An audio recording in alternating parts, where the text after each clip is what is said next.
자, 이번 시간에는 이제 변화된 수능 기조에 맞춰서 2025학년도 내년 수능에 대한 대비는 어떻게 할 것인가, 우리는 수학 공부를 어떻게 해야 될 것인가에 대한 설명을 좀 드리고 싶어서 이 영상을 제작을 하게 되었고요.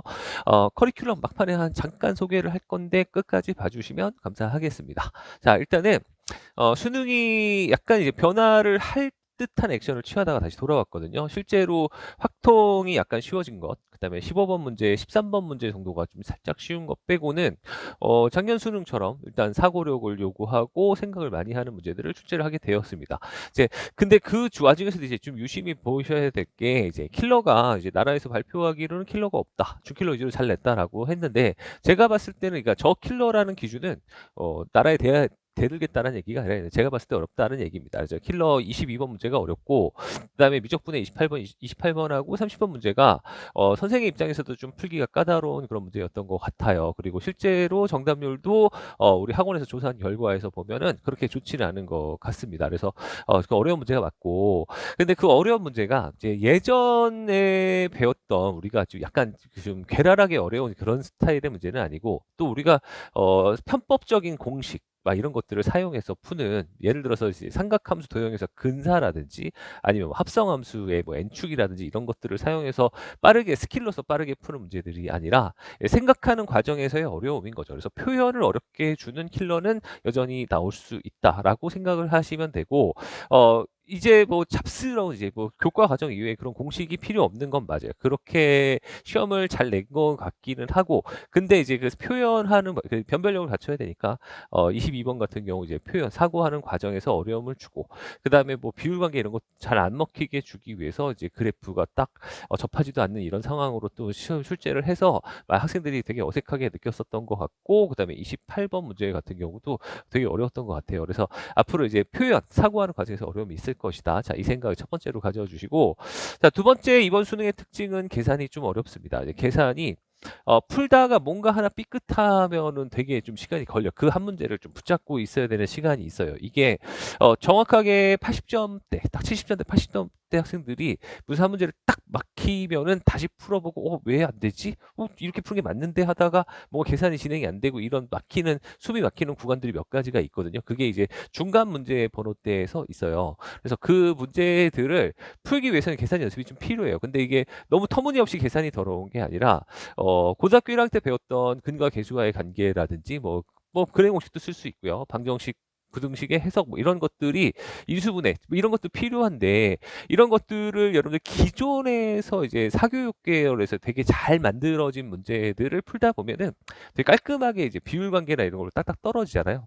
그래서 이제 그렇게 푸는 법도 당연히 연습을 하셔야 되고, 그래프는 푸는 방법, 이걸 식으로 처리하는 방법, 이런 것들을 두 가지를 다 연습해야 되지 않나, 이런 생각이 좀 있어요. 그래서 이제 그런 것들을 제가 앞으로 수업하면서는 좀 대비를 시켜 드릴 생각입니다.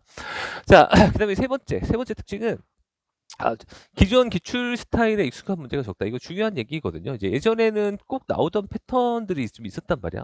미적분 같은 경우는 학생들이 이제 도형 두 문제 그냥 무조건 나오니까 여기까지만 맞추고 이제 미적분 심화 공부 안 한다, 뭐 이런 친구들 되게 많았었는데, 도형이 딱 안 나와 버리니까 너무 이제 당황스러운 거죠. 자, 그리고 수투 같은 문제도 여러분들 그냥 그래프 그냥 3차 함수 그려놓고 조건을 맞추고 그래프 그려놓고 딱 접하는 상황 딱 맞춰서 그려놓으면 바로 답 나왔었는데, 이제 그렇지 않아요. 접선을 찾아서 다시 넓이를 구하고 이제 추가 과정들이 좀 있거든요. 그래서 그런 것들에 대한 연습이 좀 잘 되어 있느냐, 이제 이런 것들도 측정을 할 거예요. 그래서 기존 어차피 이제 어차피 수능은 새로워 보이는 문제를, 기존 똑같은 문제를 낼 건 아니잖아요. 새로워 보이는 문제를 출제를 할 거니까, 이제 그것들을 어떻게 분석해내고 이제 이해를 할 거냐, 이제는 낯선 문제에 대한 연습을 조금 더 연습해야 되지 않을까, 이런 생각을 좀 하게 되고요. 그다음에 네 번째로 이제 똑같은 얘기입니다. 자, 분석을 요구하는 문제. 그러니까 어차피 물어보는 교육 과정 똑같고 물어보는 내용 똑같은데, 이걸 갖다 이제 뭐랄까, 이제 포장을 다르게 하는 거죠. 표현을 다르게 해주고, 이렇게 한번 생각해봐라, 그리고 이런 계산을 조금 더 해봐라. 자, 이런 류의 문제들이니까 결국은 제가 앞으로 끝까지 들으면 해야 될 얘기지만, 낯선 문제, 잘 정리된 개념을 밑바탕으로 해서 낯선 문제들을 이제 풀어내는 연습을 이제 최종적으로 문제풀이 훈련을 좀 해야 되지 않을까라는 생각을 저는 하고 있습니다. 자, 그래서 이제 내년 수능은 이제 어떻게 흘러갈 것인가. 이제 제가 감히 제가 감히 예측을 좀, 다년간에 이제 수능을 이제 지도했던 경험에서 그 이투스 모의고사 이제 교재팀에 있는 사람들하고 이제 상의를 한 결과들을 좀 제가 말씀을 드리면은, 일단 첫째는 이제 본질은 유지가 될 것이다. 본질이 뭐냐면은 이제 막무가내로 이제 생각을 하지 않는 친구들은 절대로 수학을 잘 볼 수가 없어요. 그래서 고로 이제 생각하기 싫어하는 학생들이 인강을 좀 많이 보는 편이야. 그러니까 다 알려주거든요. 내가 할 생각을 대신 해주고 다 넣어주거든요. 그 순간순간에 이해가 잘 되고 재밌으니까 좋은데, 본인 것이 아니란 말이죠. 본인이 이제 풀어서 이제 맞출 수 있는 그런 연습을 해 주셔야 되고, 어, 수학이 좀 약하다고 해서 이제 저렇게 풀라니까 저렇게 풀어야지라고 맹목적으로 받아서 그렇게 공부하는 친구들은 절대 성적이 나올 수가 없어요. 그래서 이거 이렇게 될 수밖에 없는 당위성을 좀 느껴주시고, 이런 유형이 이렇게 접근한다라는 거 이제 생각에 정리를 하신 다음에 그 문제들을 기출 문제들을 풀어서 연습을 하시고, 그다음에 그거에 대한 새로운 엔제들, 새롭게 표현된 문제들까지도 많이 풀어보셔서 경험을 좀 많이 해보셔야 된다. 그래야 수학 성적이 나올 수 있다. 이런 생각을 좀 말씀드리고 싶고, 두 번째 계속 똑같은 얘기입니다. 자, 표현과 형식이 달라질 것이지만 내용은 같습니다. 항상 출제하고 있는 방식, 새롭게 표현하고 물어보는 방식은 같아요. 그래서 일단 그 와중에 이제 덜어낸 기출의 양이 이제 그러면 예전에는 좀 약간 좀 사설 스킬로서 풀리는 문제들도 좀 많이 있었을 거잖아요. 이제 그게 시험에 출제 안 될 거기 때문에 그런 요소들은 좀 걷어내셔야 돼요. 불필요하게 어려운 문제들을 많이 공부할 필요는 없으니까 그 부분에서는 공부의 양이 좀 줄었다라고 생각을 할 수가 있는데, 문제는 뭐냐면 이제 예전에 한 3, 4년 전에는 기출 문제를 잘 연습을 시키고 그대로 따라해 봐라라고 하면은 학생들이 시험을 곧잘 봤던 것 같아요. 저도 기분 좋고 애들이 가르치는 아이들이 시험 잘 보니까. 근데 제가 이제 문이과 공통으로 바뀌면서 통합 수능으로 바뀌면서 이제 공통 수학의 난이도가 좀 높아졌잖아요.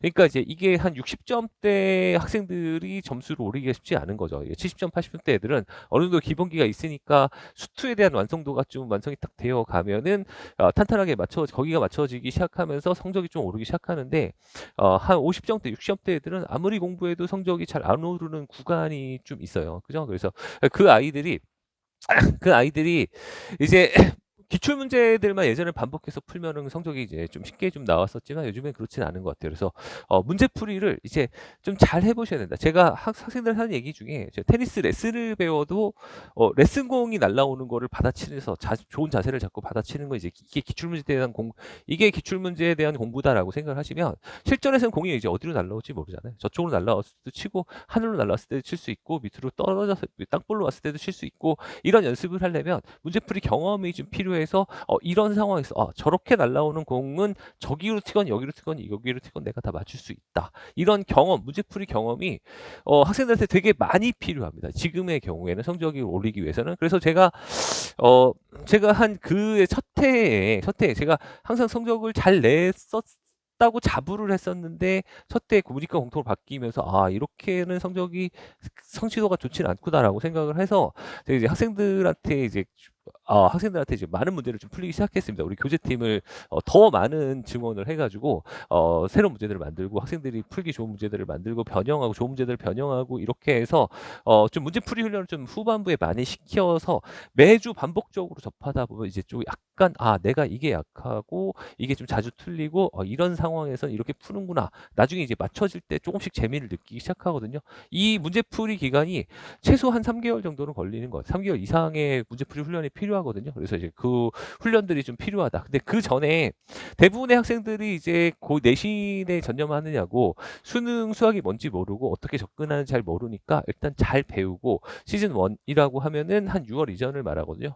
6월 이전에는 기출 문제에 대한 분석 이런 것들 좀 잘 해두셨으면 좋겠고, 그 이후에 문제풀이를 하는 게 보통 모든 고3 강사들의 커리큘럼이니까 여러분들도 그렇게 비슷하게 일단 생각을 하고 계시면 좋겠고, 그다음에 이제 미적분에 대한 난이도는 유지가 될 거라고 생각을 해요. 왜냐면은 공부를 잘하는 애들이 다 미적분을 선택을 합니다. 그럼 이제 그 아이들은 공통을 거의 다 맞는 편이고, 수투에 대한 완성도는 되게 높아서 오히려 수원을 조금 더 까다로워하고, 수원은 이제 나올 수 있는 요소들이 좀 다양하잖아요. 근데 수투는 일관성이 있어서 그거 어느 정도 공부를 2등급대 안에 들어오는 친구들은 수투 문제들을 되게 잘 맞추는 편이에요. 그래서 그 수투 문제를 지금 안정적으로 맞추게 되면은 점수가 좋거든요. 이제 그 친구들의 변별력을 가리는 방법은 미적분밖에 없어요. 그리고 미적분은 또 그 친구들이 또 미적분은 또 되게 어려워합니다. 이게 솔직히 이제 미적분이 고3 진도에 있어서 그렇기도 한데 솔직히 제 생각에는 고2 때 학교에서 내신을 다 끝내주는 게 맞아요. 그래야 고3 때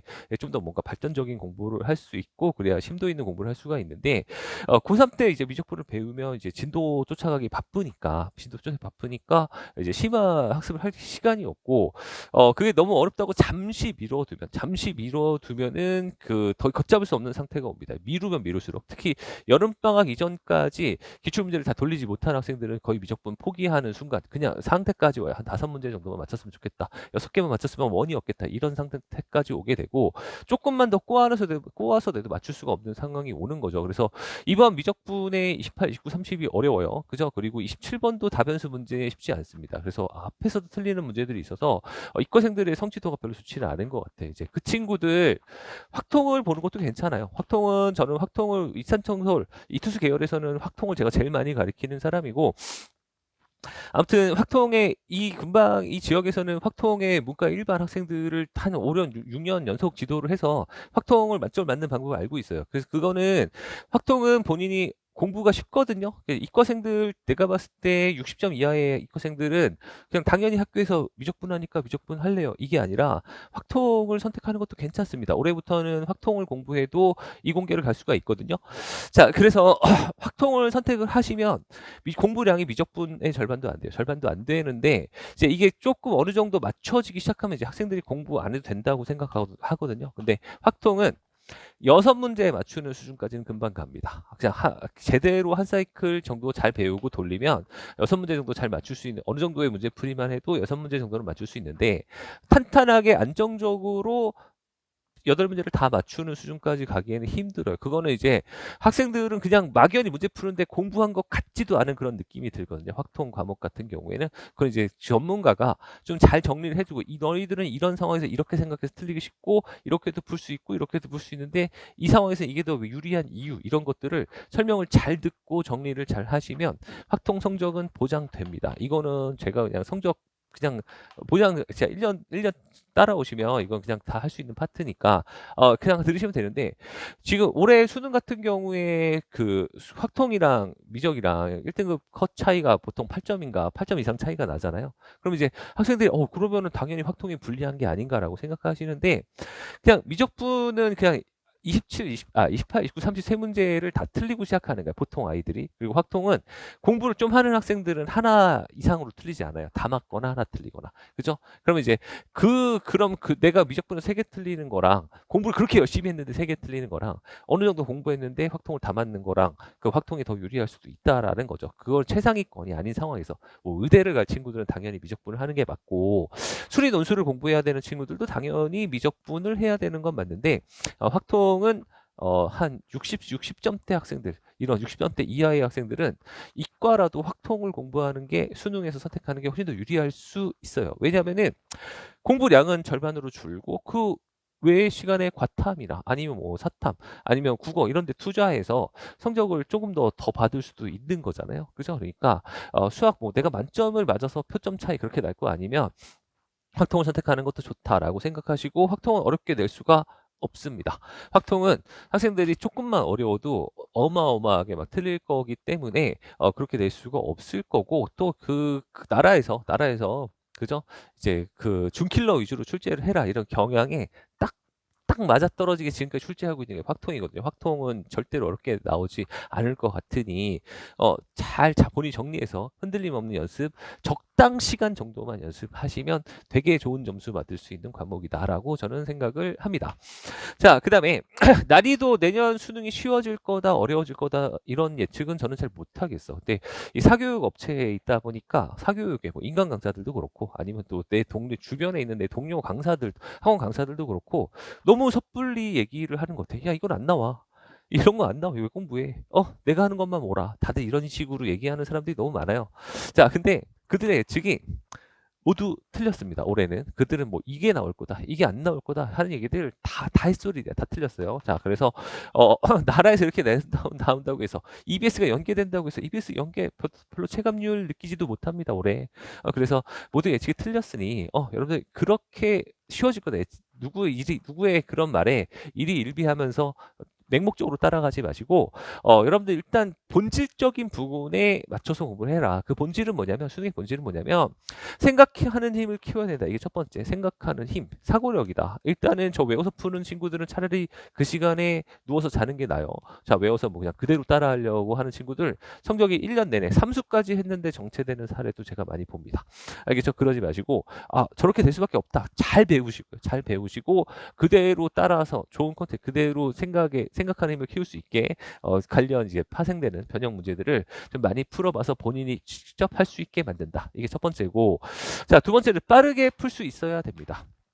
제가 이제 항상 이제 맨 마지막에 한 시즌 3, 저한테 시즌 3인데 여름방학 이후를 말해요. 그래서 여름방학 이후에는 제가 이제 항상 그 승모의고사라고 해서 전체 풀모의고사도 보고 준킬러 테스트라고 해서 준킬러만 모아놓은 한 10번에서 한 14번 정도 사이의 수준의 문제들만 모아놓은 그런 테스트도 계속 보는데 그 친구들 보면 그 잘하는 친구들과 못하는 친구들의 차이는 시바 문제를 풀고 맞추냐. 이건 둘 다 틀리는 건 똑같아. 둘 다 오래 걸리는 건 똑같은데 이 중간 수준의 문제들을 그냥 보자마자 타타타닥 치고 맞추고 넘어가느냐.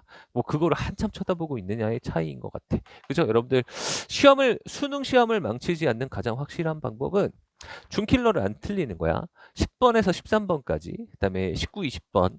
자, 이거 안 틀리면 그리고 그거 짤막하게 딱 빠르게 풀고 넘어가면 절대 시험 망칠 수가 없어요. 나머지 시간이 확보가 되기 때문에 시바 문제들을 풀 수 있는 시간도 확보가 되고, 자, 그래서 그 빠르게 문제를 풀 수 있으려면 당연히 어떻게 해야 돼? 빨리 푸는 연습을 해야 돼? 뭐 그런 건 아니잖아요. 그래서 문제를 많이 풀다 보면 자연스럽게 빨라질 거고, 자, 일부러 빨리 풀려고 해서 계산 미스나고 막 이럴 필요는 없어요. 그냥 여러분들은 문제를 많이 풀다 보면 알아서 빨라지고, 자, 알아서 익숙해진 문제가 나오면 보자마자 풀이법이 떠오르면서 바로 풀 수 있어서 그게 빨라지는 거거든요. 그래서 많은 문제풀이 경험이 필요하다. 이게 첫 번째.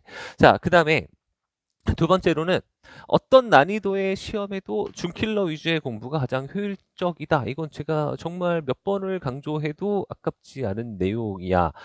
저게 킬러 문제도 물론 도움이 되고 쉬운 문제를 확실하게 푸는 계산 미스 없이 푸는 것도 물론 도움은 되는데 쉬운 문제를 푸는 건 어차피 후반부에 모의고사 훈련을 하면서 많이 하게 돼. 알겠죠? 그러니까 중하위권 학생들은 물론 기본부터 시작하는 게 맞지만 어느 정도 수준이 되면은 한 70점 언저리를 맞는 수준이 되면 그때부터는 이제 준킬러를 풀면서 생각을 많이 하셔야 돼. 킬러도 꼭 필요한 기출의 킬러 요소들은 연습을 해보는 게 맞죠. 그죠? 근데 시중에 나오는 엔제에 해당하는 킬러까지 우리가 다 소화할 수는 없잖아요. 그죠? 그런 것들은 진짜 좋은 문제들만 나중에 몇 가지 정도를 매주 몇 문항 정도를 수준에 따라서 맞춰서 연습을 하시면 되고, 킬러 한 문제를 풀 시간에 준킬러를 10문제를 풀 수 있단 말이야. 그러면 이제 그 킬러를 한 문제를 되게 많이 고민해서 성적을 올려야 되는 친구들은 이제 88점 이상의 학생들이고, 그런 연습을 많이 해야 되는 친구들은 지금 이제 실제로 대부분의 학생들은 60점에서 한 84점 사이에 있어요. 이 친구들한테는 가장 효율적인 공부가 준킬러를 킬러 하나 풀 시간에 준킬러 10개 풀어서 이렇게 풀면 틀리는구나. 내가 이걸 생각을 못했네. 이런 것들을 되게 많이 겪어보시는 게 현행 수능은 좋아요.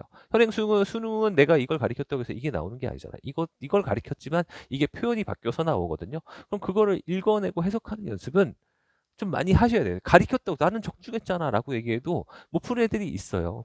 그죠? 그러니까 그런 것들을 연습을 하려면 좋은 콘텐츠가 좀 필요하겠지. 이 좋은 콘텐츠는 그래도 약간 고3을 전문적으로 수업하는 사람들만이 줄 수 있는 것이라고 생각해. 저도 콘텐츠에 대한 욕구가 좀 강해서 뭐 인강이나 사설 업체에서 주는 자료보다 더 잘 주고 싶은 욕심은 내가 가리키는 학생들한테 더 잘 주고 싶은 욕심은 다 있잖아요. 그래서 우리 수많은 수학 선생님들이 좀 연합을 해서 문제들을 만들고 변형하고 뭐 이래서 좋은 자료들을 나눠주고 있거든요. 그렇게 공부를 하셨으면 좋겠고, 자, 그다음에 수능 학습 방향. 자, 그러면은 핵심은 기출에 대한 일단 분석, 자주 나오는 페마, 그 분석을 첫 번째로 일단 잘 하셔야 되고요. 그다음에 좀 전에 얘기했던 대로 새로운 문제들을 문제풀이 훈련을 꾸준히 하셔야 됩니다. 저 두 가지가 계속 병행되셔야 되고, 그다음에 수준에 맞게 공부를 하셔야 됩니다. 자, 개념이 약한 학생은 개념부터.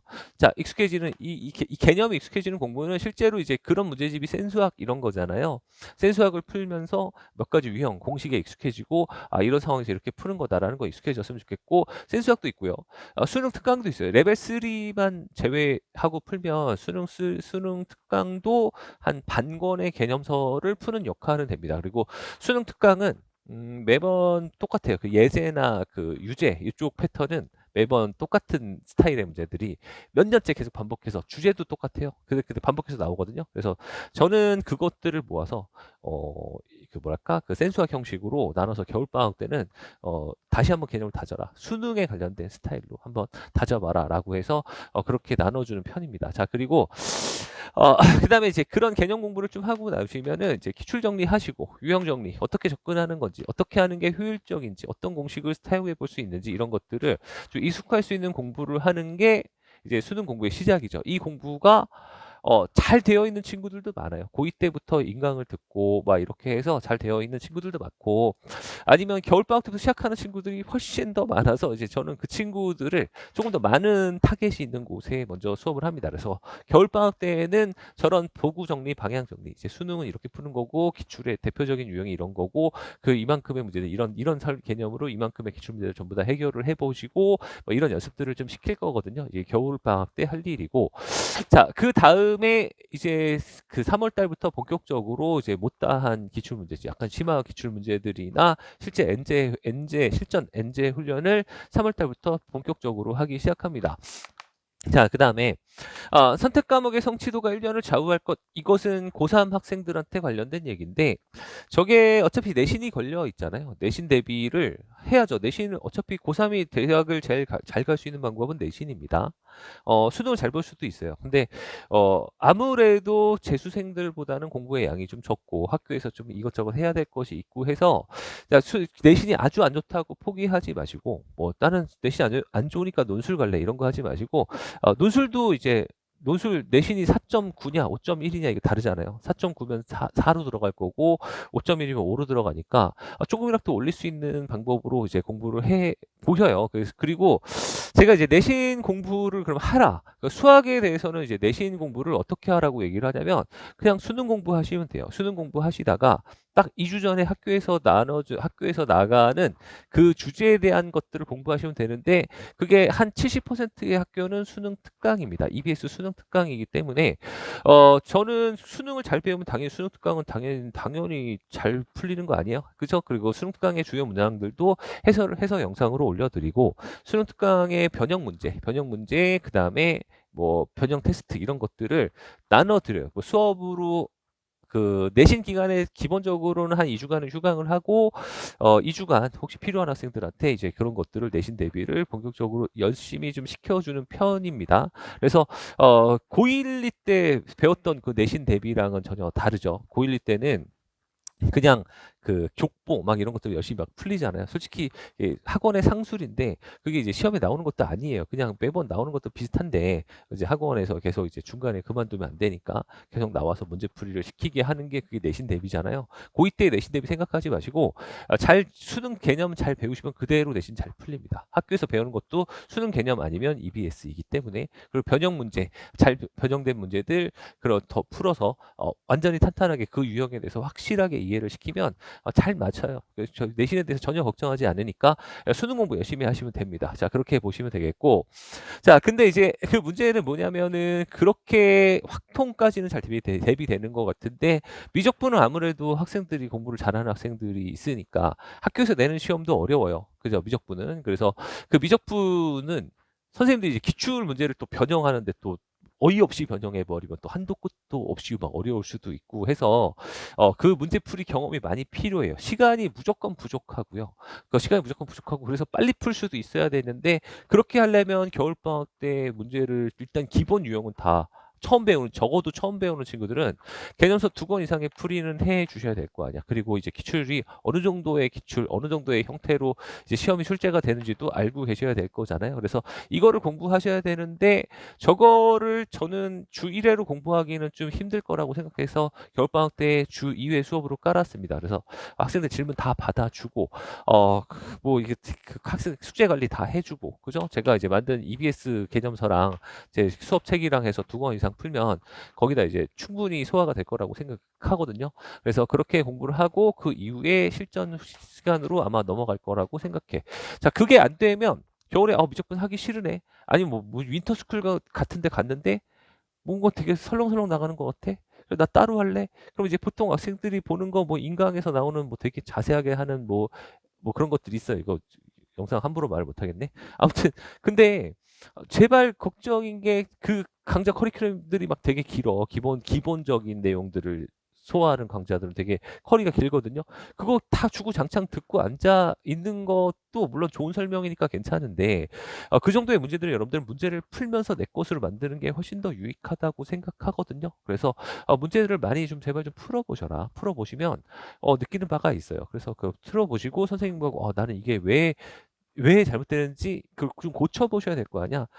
학생들마다 다 달라요. 이거 당연히 미분 이렇게 치는 거야라고 하면 그대로 잘 따라하는 사람이 있고, 얘는 왜 분수지? 얘는 왜 지수지? 막 이런 것들을 본인이 풀면서 본인 몸에 막 배셔야 그다음에 그 속도가 나오기 시작하거든요. 그 문제풀이 양을 좀 확보를 해 달라는 얘기예요. 그 인강을 듣건 뭐 학원에서 수업을 듣건 이런 것들이 뭐 중요하죠. 뭐 아무튼 중요한데 잘 듣는 건 중요한데 잘 듣고 나서 그다음에 이제 따라 하셔야 되고 그리고 이제 그 미적분이 뭐 고2 때 한번 선행이 잘 되어 있는 친구들은 뭐 실전 강좌들을 들으셔도 되죠. 그래서 그 실전 강좌들을 들어서 사교육에 임하고 있으니까 사교육의 힘이 좀 그래도 좀 강력하게 발휘되는 곳이 미적분이어서 이대로 풀면 빨리 푼다. 이대로 풀면 여러분들이 되게 하루 종일 고민할 것을 되게 한 5초 만에 확 해결해 버리는 방법들도 있고 막 그래서 뭔가 몇 가지의 습관이 딱 몸에 딱 배어져 있으면 그래도 좀 재밌게 풀 수 있는 파트고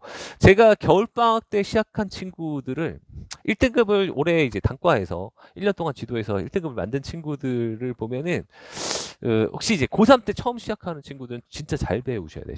처음에 배울 땐 되게 자세하게 배우셔야 되고 손을 좀 많이 타야 됩니다. 많이 타야 되고 그 다음에 한 3월, 4월쯤 이제 다시 한번 배울 때 심화 문제들 배우기 시작하면 그 배워도 잘 너무 어려워하고 잘 따라하기 힘들어 하거든요. 뭐 제가 좀 요구하는 수준이 높긴 한데 자 그거를 이제 반복해서 사점 유형 마스터해서 여름방학 정도에서 한 두세 바퀴 정도 반복되는 시점에 그때부터야 학생들이 좀 맞춰진다. 나 이게 된다 이런 느낌을 좀 받아요. 실전 테스트를 봐봐도 그러해요. 그래서 성취도가 되게 오래 걸리니까 이게 좀 내신에도 걸려 있어서 특히 이과생들은 좀 공부량이 좀 많이 필요하잖아요. 그래서 이제 그것들을 겨울방학 때 좀 많이 해주셔라. 그런 얘기를 좀 하고 싶습니다. 자 그리고 6월까지 이제 기출 다 돌려야 되고 그거 안 되면 이제 한 9월, 10월 되면은 미적분 이제 뭐 어떻게 손을 댈 수가 없어요. 너무 뭐 한 문제 풀기에 너무 오래 걸려서 되게 얕은 공부만 할 수밖에 없고 그냥 이거라도 알고 가라라고 얘기해 줄 선생님 입장에서도 미적분 아무것도 안 돼 있는데 어떻게 해야 돼요라고 하면은 요거라도 알자. 이 얘기밖에 진짜 할 수가 없어요. 자, 그래서 그 전에 해 두셔야 된다라는 거고 확통은 뭐 수업 들어보세요. 이거는 제가 무조건 잘 될 수 있는 파트입니다. 자, 그다음에 깔끔하게 풀리지 않는 문항들에 대한 연습. 이거는 이제 선생님들이 해줘야 될 문제인데, 기존 기출문제들 너무 쉽게 툭툭툭 답이 나오는 이런 문제들 말고, 이제 좀 약간 EBS 스타일이라고 해야 되나? 뭔가 계산을 좀 요구하고, 케이스를 나누고, 뭔가 이제 끝까지 근각예수도 써보고, 뭐 이런 계산, 인수분해도 해봐야 되고, 막 이런 계산 유형들을 좀 겪어보셔야 됩니다. 근데 이거 되게 많이 하면 피곤합니다. 그래서, 군데군데 잘 섞어서, 매번 반복할 수 있게 좀 전략적으로 학생들이 지루하지 않게 연습을 시키는 그런 약간 노하우 좀 필요해. 그래서 그런 것들을 제가 대비를 시켜 드릴 거고요. 자, 자, 그렇게 공부를 해주시면 좋겠고, 최종적으로는 이제 여러분들이 하셔야 될 일은 몇 가지만 기억하시면 돼. 내가 스스로 풀어야 된다. 그러니까 인강을 듣건 학원 강의를 듣건 상관이 없어. 근데 여러분들은 그걸 듣고 그대로 따라 하시고 그걸 연습해 볼 수 있는 컨텐츠 거기까지 제공될 수 거기까지 여러분들이 할 수 있으면 무슨 강좌를 해도 별 상관은 없다고 저는 생각을 합니다. 자, 근데 저는 그렇게 돼서 일단 수능 실전 시리즈에서 여러분들 이제 뭐랄까 약간 이제 뭐랄까 일단 개념 수능의 사전 문제들하고 그거에 혹시 부족하면 그거에 대한 엔제들까지도 전부 다 연습해서 그 반복해서 두세 바퀴 반복해서 이제 저 열심히 연습을 시키고 내신 대비까지 확실하게 마무리 짓는 시기가 이제 6월까지다라고 생각하시면 되고 그 기출이나 그거에 대한 변형 문제들을 푸는과 동시에 주간지라고 해서 실전 주간지라고 해서 매번 이제 이거는 완전히 엔제예요. 여러분들 이제 약간 준킬러 수준 여기서부터는 완전히 주킬러인데 6월 이전에는 그래도 조금 여러분들 수학 성취도가 약한 학생들도 있어서 3점짜리 문제들도 좀 많이 섞여서 좀 이제 좀 탄탄하게 빈틈없이 맞출 수 있게 실전 연습까지 시켜드리면서 넘어갑니다. 그리고 뭐 학생들 주간 테스트는 뭐 매주 보는 거 요때부터는 제 풀모의고사랑 준킬러 15라고 해서 요 두 개 제가 이제 가장 자랑하는 콘텐츠인데 이 모의고사는 이제 학생들 뭐 사설에 있는 모의고사들 같이 풀어보면 알아요. 학생들이 학원 되게 열심히 다닙니다. 이걸 나가는 순간부터. 그다음에 준킬러 15도 이제 되게 정말 좋은 문제들만 뽑아서 실전 훈련을 시키는 훈련이거든요. 매주에 이제 토요일에 한 번, 일요일에 한 번 이렇게 연습을 시키는 편이고 그 전에 주간 테스트는 약간 뭐랄까 약간 뭐랄까 이제 그 배웠던 거에 대한 성취도 점검 다 요런 차원이고요. 간략하게 볼 거고 자 그다음에 이제 뭐 여기에 있는 주간 테스트는 이제 실전 형식입니다. 실전 그러니까 미적분 만약에 미적분이나 확통 이런 것들은 이제 모의고사 하나를 보면 세트 하다 보면 문제 수가 너무 적으니까 이제 그거에 대한 연습들을 조금 더 해볼 수 있게 하는 것들. 그 다음에 뭐 학생들 뭐 어려운 모의고사 한 세트가 더 나갈 거고 그 다음에 학생들이 어려워하는 뭐 수학이 어려운 친구들을 위해서 쉬운 문제들만 보는 모의고사 아니면 계산을 좀 더 정확하게 하는 타임어택 모의고사 이런 자료들이 전부 다 나가요. 전부 다 나가고 뭐 EBS, 엑기스라든지 뭐 시기에 맞춰 수능 엑기스 막 이런 것들을 여러분들한테 다 나눠서 제공해 드리고 있으니까 아마 들어보시면 이 콘텐츠의 방대함, 콘텐츠에 감동하고 아마 수업은 뭐 들어보시면 알 것 같고요. 자, 그다음에 수능 실전 시리즈는 일단 여러분들 유형별로 주제별로 제가 개념 설명 다 실어놨습니다. 아주 그냥 열심히 이렇게 푸는 거고 이렇게 뭐 수업 시간에도 물론 열심히 설명하지만 여러분들 이게 책을만 읽어도 어느 정도의 개념 정리가 잘 될 수 있도록 그런 공부를 시켜 드릴 거고요.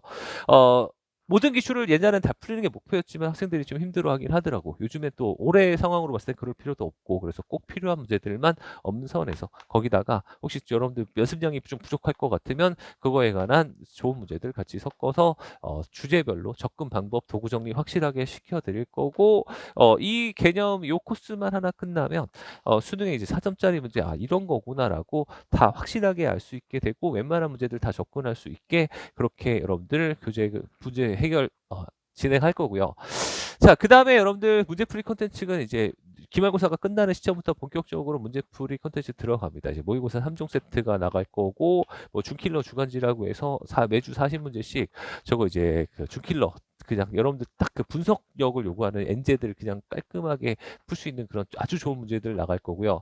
매주 준킬러 테스트라고 해서 나갈 거고 또 4점 유형 마스터라고 해서 주요 4점 출제 유형만 엔제로서 다시 한번 쫙 연습하는 시간도 있습니다. 그 다음에 맨 마지막에 뭐 파이널 고득점을 결정하는 핵심 유형 우리가 고결이라고 하는데 고결이라는 책까지 나가서 여러분들한테 컨텐츠적으로는 그냥 부족하지 않다. 그러니까 다른 문제 풀다가 갑자기 주변에서 얘가 뭐 인강이 이런 문제 풀다가 풀어볼까 풀어봐서 비교해 보시면 그냥 여러분들 이 문제가 좋다 와 이 문제가 좋다 생각하는 힘을 키워주고 여러분들 문제 진짜 깔끔하고 아무튼 그런 좋은 문제들 다 겪어드리게 해드릴 테니까 이렇게 공부하시면 될 것 같고요.